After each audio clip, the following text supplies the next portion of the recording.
Namo Sang Adi Budaya. Namo Budaya. Oke.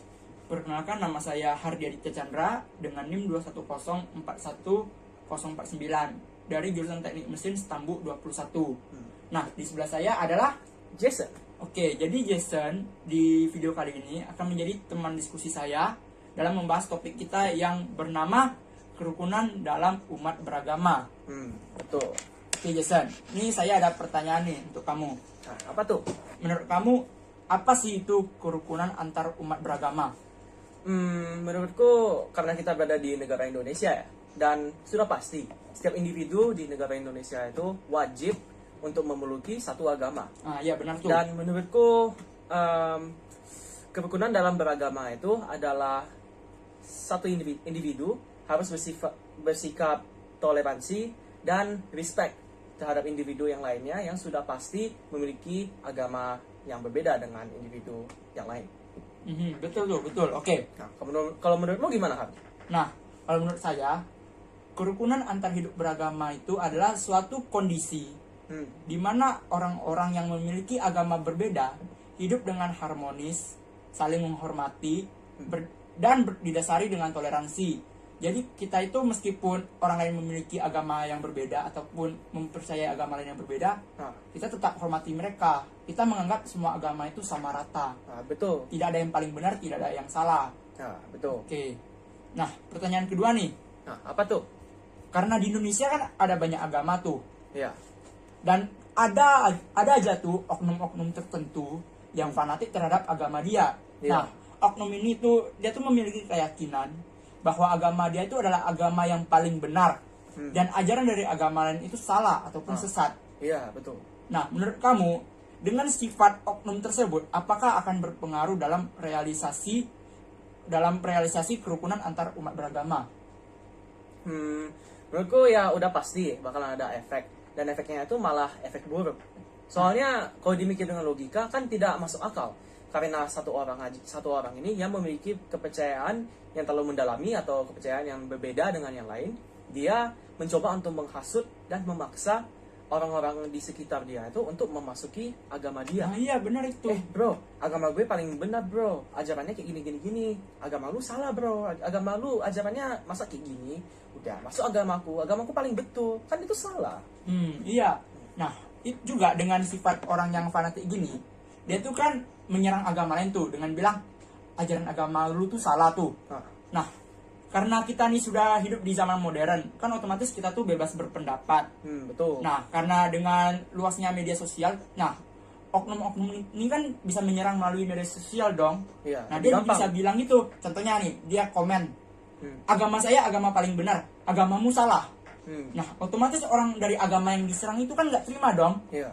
Nah, orang yang nggak terima ini kan dia nyerang balik agama oknum itu kan. Terjadi oknum konflik, Nah, debat. otomatis orang yang memiliki agama yang sama dengan oknum tersebut nggak terima juga dong. Nah, gara-gara satu orang oknum yang mengatasnamakan agama dia, terjadi perpecahan dong dengan agama lain. Nah, dari hal sepele ini bisa tuh tercipta konflik antar agama. Bahkan paling parahnya itu tawuran antar agama. Iya, jadi perang jadinya antara dua pihak, bahkan lebih. Nah, untungnya di agama kita, agama Buddha, kita itu kan diajarkan bahwa agama kita itu penuh dengan toleransi. Nah, jadi kita tuh karena kita penuh toleransi, kita tuh harus menghargai orang lain walaupun dia memiliki tradisi dan kepercayaan yang berbeda. Iya. Nah, hal ini juga sejalan dengan Sutta agama Buddha yang bernama dengan Sarani Yadama Sutta yang isinya adalah para biku. Terdapat 6 dhamma yang bertujuan agar kita saling mengingat, saling mencintai, saling menghormati, saling menolong, saling menghindari percekcokan yang akan menunjang kerukunan, persatuan, dan kesatuan. Ya, benar sekali. Oke. Nah, pertanyaan selanjutnya nih, Jason. Apa tuh? Menurut kamu, kan kita tadi sudah bahas tentang salah satu faktor yang menyebabkan tidak bisa terrealisasinya kerukunan antar umat beragama. Iya. Nah, sekarang kita akan membahas tentang contoh dari kerukunan antar umat beragama. Nah, coba kamu berikan satu contoh. Contoh yang paling gampang lah ya. Dikarenakan negara Indonesia itu mayoritasnya itu adalah agama Islam atau agama Muslim. Ya. Nah, mereka itu dalam agama mereka akan melakukan kegiatan yang namanya itu puasa. di mana mereka setiap tahun wajib untuk tidak boleh makan maupun minum dari jam sahur mereka sampai jam sholat mereka. Nah, mereka harus melakukannya itu selama 1 bulan tiap tahun, bahkan kadang lebih dari 1 bulan. Ya, benar-benar. Nah, dan itu adalah tantangan yang sulit untuk mereka. Soalnya mereka nggak boleh minum dan makan kan sama hampir 1 hari full. Nah, kita sebagai umat yang non Muslim, kita bisa memberikan mereka respect, kita bisa toleransi atau memberikan mereka dalam bentuk hormat dengan cara tidak boleh makan maupun minum depan mereka. Walaupun kita terdesak untuk makan atau minum, kalau haus atau lapar gitu, kita bisa minta izin dulu sama mereka. Kalau udah terdesak kita minta izin gitu kan. Iya. Bro, nih gua minum dulu ya bro, gak apa-apa kan? Ya nggak apa-apa, minum aja nggak Jadi apa. setidaknya kita jangan langsung frontal minum depan mereka, kita izinnya dulu. Ya itu nggak disrespect, itu disrespect namanya. Tidak, kita akan hormati mereka ya. Iya. Oke. Nah, contoh yang lain nih. Kan di dalam Indonesia ini kan ada beberapa agama. Nah, contohnya nih agama Buddha dan Kristen, kita kan boleh makan babi tuh. Nah, agama Islam kan mereka ajaran mereka tuh kan melarang mereka makan babi. Betul. Nah, jadi kita sebagai umat yang boleh makan babi, ketika kita mau makan babi ya kita gak usah ngajak-ngajak mereka gitu atau hasut mereka kayak bilang, bro, babi itu enak kali loh bro, lu misal lu gak makan, coba aja lah bro, itu dosanya dikit kok. Nah, kita sebagai orang yang boleh makan babi, kita jangan hasut mereka. Dan juga kita harus mengingatkan mereka untuk tidak boleh melakukan itu. Iya, kita malah harus mengingatkan mereka kalau itu menurut ajaran mereka itu salah. Iya. Jadi kita saling hormati, kita juga menganggap ajaran mereka benar, ajaran kita juga benar. Betul. Jadi gak ada yang paling benar tuh. Nah, oke, pertanyaan terakhir nih sebagai pertanyaan penutup. Apa tuh? Menurut kamu Jason, apakah kerukunan antar umat beragama di Indonesia sudah tercipta untuk saat ini?